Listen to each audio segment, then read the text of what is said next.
Projektas bendrai finansuojamas Vilniaus miesto savivaldybės, veiklos vykdomos per projektą Muay Thai ir Vilniaus jaunimas. Sveiki visi, aš Žydrūnas ir su manim Martynas iš Jasiūnas Team komandos. Šiandien norim jums parodyti bintų rišimo būdus, padiskutuoti, kada ir kaip mes juos rišam, kodėl naudojam bintus treniruotėse ir varžybose ir taip palengvinti jums supratimą apie pačią techniką rišimo ir kada kaip naudoti.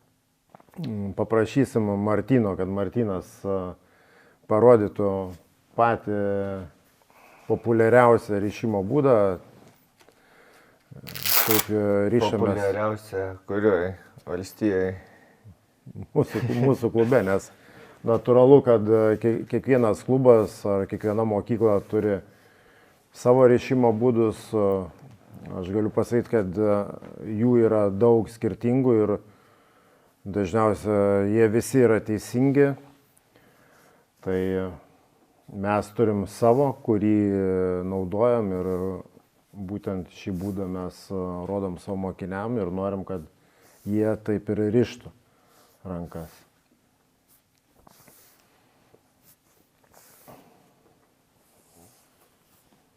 Kiek kartų, Martynai, tu ant riešo, kiek kartų ant krumplių darai? Ant riešo po vieną, ant nykščio irgi vieną, ant krumplių 2 kartus.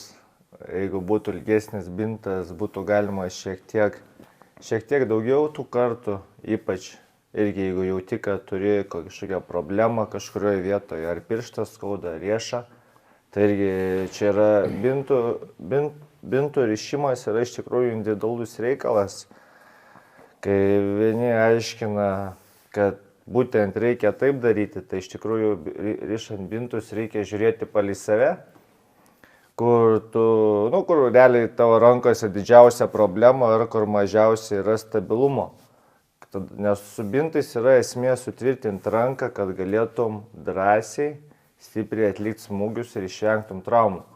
Tai jeigu, pavyzdžiui, turi problemą riešuose, tai būtų akcentas, kuo daugiau apsiviniuoti riešus. Jeigu skauda tau krumplius, tada reiktų akcentuotis ties krumpliais. Tai čia klasikinis rišimas mūsų klubo. Toks universalus, daugmaž pritaikytas visiems sportininkam, kurie neturi didesnių problemų nei su krumpliais. Bet šitas rišimas, bent man ko jis patinka, aš net ir pats jį naudoju profesionaliai sportuojant, kad gan ir tai riešas būna, nes vis tiek riešai mums labai svarbus, kad kuo mažiau būtų mikrotraumų, nes jau kai pradės skaudėti, tai po to, taip sakant, neužsigaut bus sudėtinga, tai geriau iškart saugotis ir išvengti tų pradinių skausmų. Ir būtent bintus mes naudojam pusiau elastinius, tai ne visiškai, kur būna labai stipriai elastiniai, tokie jie tik šiek tiek elastiniai. Žinau, man asmeniškai jie labiausia patinka ir dėl to aš rekomenduoju savo sportininkam ir greičiausia Martynas prie jų yra pripratęs. Toks universaliausias ilgis yra 3,5 metro, tai dažniausiai jis visiems atitinka. Ir lengvasvoriam, ir merginom, ir šiek tiek sunkesniems sportininkam, pas kuriuos ir plaštaka šiek tiek didesnė. Aišku, vyram galima rinktis ir 4,5 ir 5 metrų bintus, ten papildomai, reiškia, daugiau ant riešo užviniuojant, bet pats populiariausias yra 3,5 ilgis. Mėgėjų varžybose tai netgi 2,5 bintai, 2,5 metro yra duodami ir būtent varžybų organizatoriai duoda Europos ir pasaulio čempionate bintus ir tik jų bintus leidžia naudoti. Tai ten ilgis iš viso 2,5 tam, kad per daug stipriai, reiškia, bet jau kai būna 2,5, tai jau tikrai jauti trūkumą tų bintų. Tai mano rekomendacija būtų nuo 3,5 ir jau gal 4,5. Į tą nuo 3,5 ir ilgesnių žiūrėti. Aišku, priklauso nuo jūsų plaštokos dydžio ir kaip jūs mėgstat patys stipriai apsiviniuoti, nes yra tokių žmonių, kurie iš tikrųjų net nesivinioja. Yra, reiškia, ir tokios kaip pirštinės, kurios imituoja bintus. Tai ten, reiškia, tiem, kas tingi ryšis arba super mėgėjai, kurie daugiau kovos menus kaip fitnesą, kaip kardio treniruotės naudoja, nesmūgiuoja stipriai, tai tiesiog dedas pirštinėlės ir ten 2 kartai aplink riešą apsivinioja binto toks galiukas ir to pakanka. Esu matęs, kaip vienas sportininkas naudoja iš viso ne bintus, o statybininkų pirštinės, tas, kur yra ten po €0,5 pirkti. Būtent su tom pirštinėm kišas rankas į bokso pirštinės ir sako, man to pakanka. Svarbiausia, kad prakaitą tos pirštinės sugeria, nesigeria prakaitas į bokso pirštinę. Ir jam to riešo nereikia, bet dažniausiai mes visiems sakom, kad naudokit bintus ir išmokyt susirišti tvirtai riešus, kad apsaugot savo plaštakas. Aišku, neišvengiama būna, kad vis tiek skaudėt krumpliai nuo intensyvaus darbo ir visa kita. Tada mes naudojam papildomai, reiškia, paminkštinimus dedam būtent į krumplių zoną. Tai iš paralono išsikerpam paminkštinimus ir uždėję paminkštinimus taip pat bintą apvyniojam ant viršaus tam, kad šiek tiek sušvelnint smūgius, nes ne visos pirštinės būna viduj minkštos. Tai, sakykime, nusipirkus nelabai kokybiškas pirštinės galima per tam tikrą laiką iššaukti krumplių uždegimą ir tada bintai jau patys iš savęs jau nebepadeda, reikia papildomai dėti paminkštinimus. Ja, bet, sakyčiau, kad čia nebūtinai ar kokybiškos ar ne, tiesiog yra tam tikri modeliai, kur vieni tokie aštresni, kiti minkštesni. Tai jeigu tu nusipirksi aštresnį modelį, kur didesnis krūvis krumpliam, tai iš tikrųjų gali iššaukti. Ir aš esu turėjęs pavyzdžių, kur nusipirkęs geros firmos pirštinės, nuvažiavau į stovyklą ir po to jau 4 dieną draugui rašiau, kad iš Vilniaus bevažiuojant paim mano senas pirštinės. Nes tiesiog jos labai buvo aštrios, mažai paralono priekį ir išprovokavo krumplių skausmą. Tai čia tiesiog irgi turi žinoti, koks modelis tavo rankai yra maloniausias. Ja, ir kuris tiesiog gula. Tai čia jau vėl viskas priklauso nuo kiek intensyviai tu, kiek kartų per savaitę arba kiek kartų per dieną eini Muay Thai, kickbokso ar bokso treniruotės ir kiek dažnai smūgiuoja, ne? Tai nuo to viskas priklauso. Sekantis yra dalykas profesionalų kovas, ne? Kur mes naudojam teipus. Būtent profesionaliuose kovose yra leidžiama teipuoti rankas su specialiais pleistrais. Tai jau jie žymiai tvirčiau, sakykime, suveržia rankas, padaro kumštį žymiai kietesnį ir sportininkas kovodamas 3, 5 ar 12 raundų kaip bokse, jis turi mažesnį šansą susilaužyti riešus ar krumplius. Tai tam dalykui yra naudojami specialūs teipai. Reiškia, su tais teipais jau yra teipuojamos rankos. Tai užtrunka dažniausia vos ne pusę valandos, kad gerai abi rankas paruošti. Prieš šiuos teipus dažniausia naudojam paprastą bintą. Jis nėra visiškai toks paprastas, reiškia, kaip yra tvirtesnio audimo, bet iš pradžių su juo mes apibintuojam rankas tam, kad neprisiklijuotų per daug tas teipas prie odos ir kad neplėštų po to. Ir būtent su tokiais teipais mes jau toliau teipuojam rankas.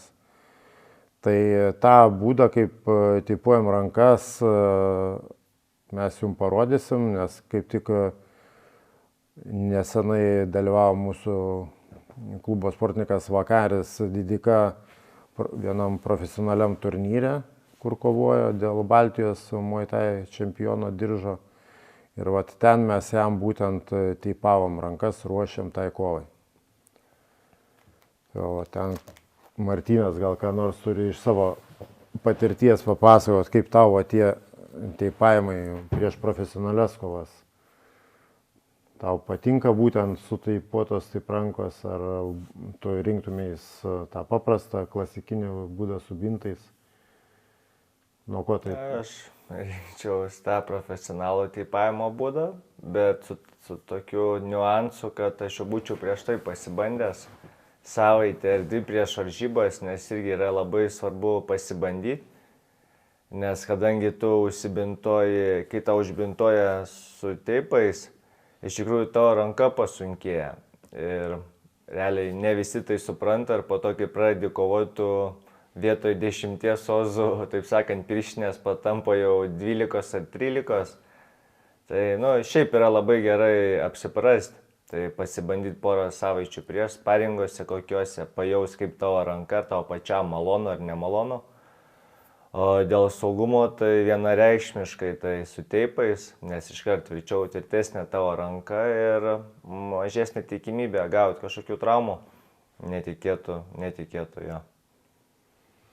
Ir dar vienas toks, būtent iš mūsų patirties įdomus yra momentas, kad po profesionalių kovų teipus nuo rankų mes labai gražiai nukerpam, nuėmam visą tą formą likusią ir ją išsaugom kitiem kartam.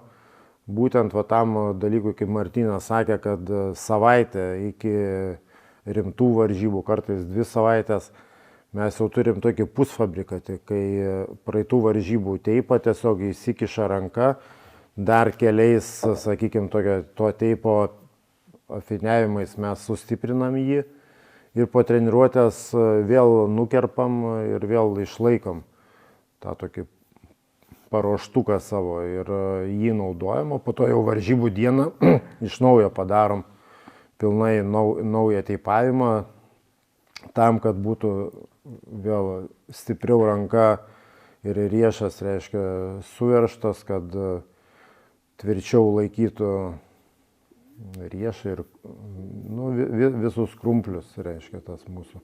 Vienintelis, sakau, yra patarimas būti šiek tiek atkreipdėmėsi į savo problemas, ką jūs norit sutvirtinti, nes, kaip ir treneris Žydrūnas minėjo, kad visi būdai yra teisingi, tai iš tikrųjų taip ir yra, nes kiekvienas būdas vis tiek jisai sustiprina labiau ar vieną ar kitą vietą. Tai reikia žiūrėti palei save, koks būdas tau asmeniškai yra patogus, kur tu geriausiai jauties ir palei tavo tas silpnasias rankos, taip sakant, dalis. Jeigu jauti, kad reikia krumpliam didesnios apsaugos, daugiau vynioji ant krumplių, darai tą, pavyzdžiui, tailandietišką variantą, kurį mes irgi tikriausiai parodysim. Jeigu jauti, kad reikia riešam, daugiau vynioji, daugiau per riešus, tu turi individualiai žiūrėti palei save. Gerai, tau asmeniškai, tie mūsų pusiau elastiniai bintai labiau ar medvilniniai, kurie visiškai nesitampo, ar tie, kur yra dar galima nusipirkti labai elastinį? Ne, tai aš tikriausiai turiu 2 variantus bintų, tai vienas bus pusiau elastinis, o kitas bus medvilninis. Ir iš tikrųjų man jie abudu yra tinkantis, tai patį pirmą kartą, kai juos užsidėjau, tai tada yra tam tikras biškį nepatogumas, bet kaip pripranti, pradedi naudoti pastoviai, apsipranti ir viskas normaliai. Čia vėl yra pripratimo reikalas, neturi būti tai, kad prieš varžybas tu pirmą kartą užsibintoji ir tau nepatogu. Čia tas pats kaip su kapa, turi dirbti pastoviai ir žiūri, kad tau jinai visiškai nebemaiš.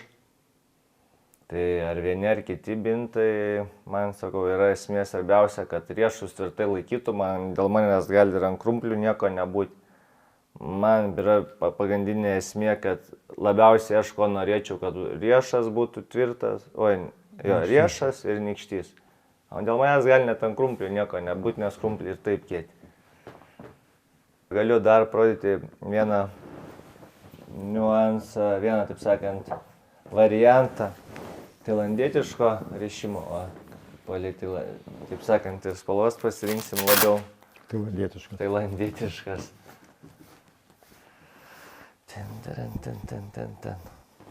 Tailandietiškas rišimas, kuo skiriasi nuo kitų, kad visas akcentas prasideda nuo krumplių, pasidarom tam tikrą sluoksnį.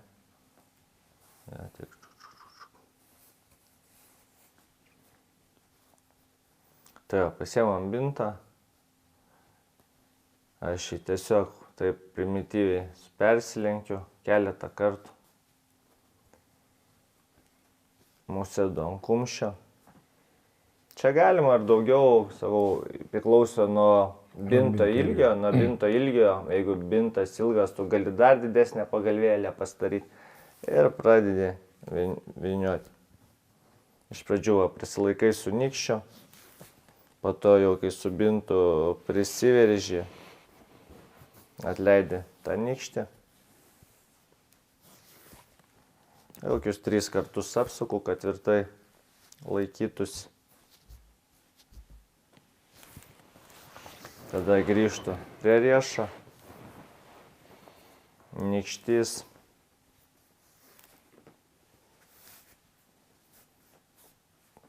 Nuo riešo einu per pirštus. Per vieną, vėl sugrįžtu, per kitą,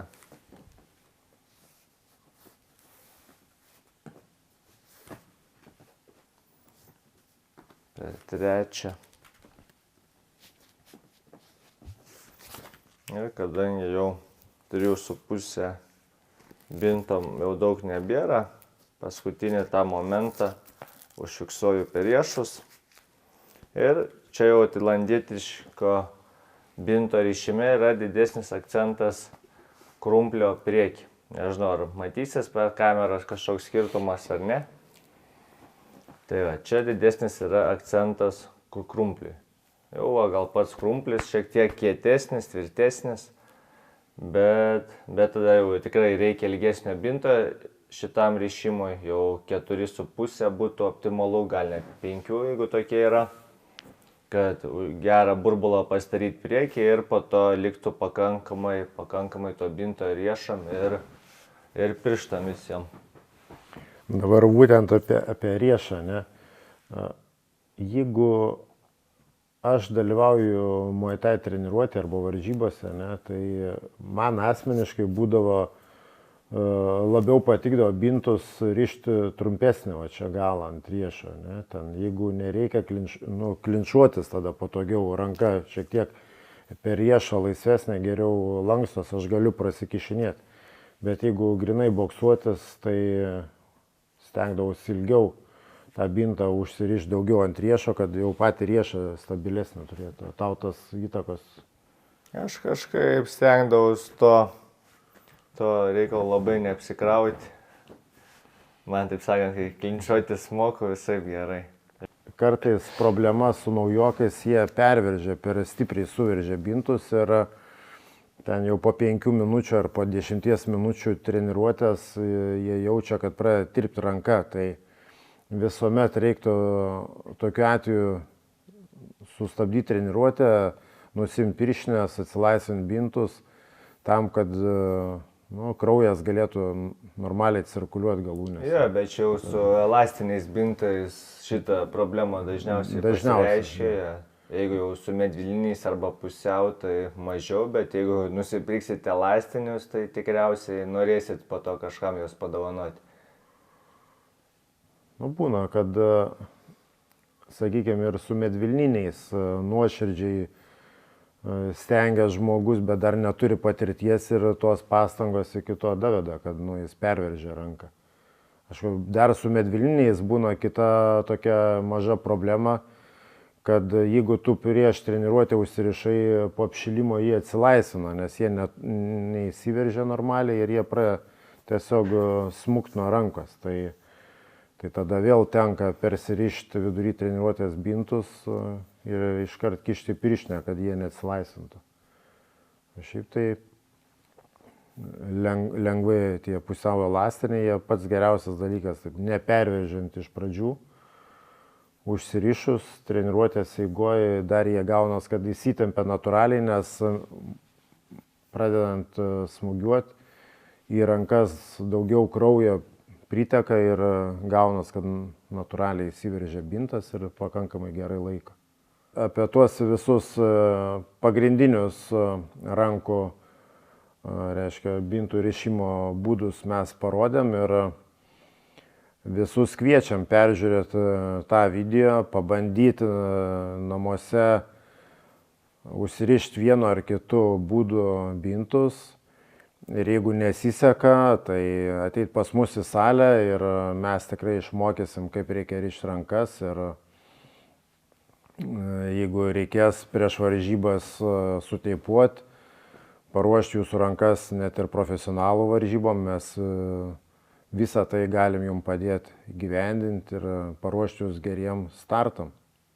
Tai tiek šiam kartui. Projektas bendrai finansuojamas Vilniaus miesto savivaldybės, veiklos vykdomos per projektą Muay Thai ir Vilniaus jaunimas.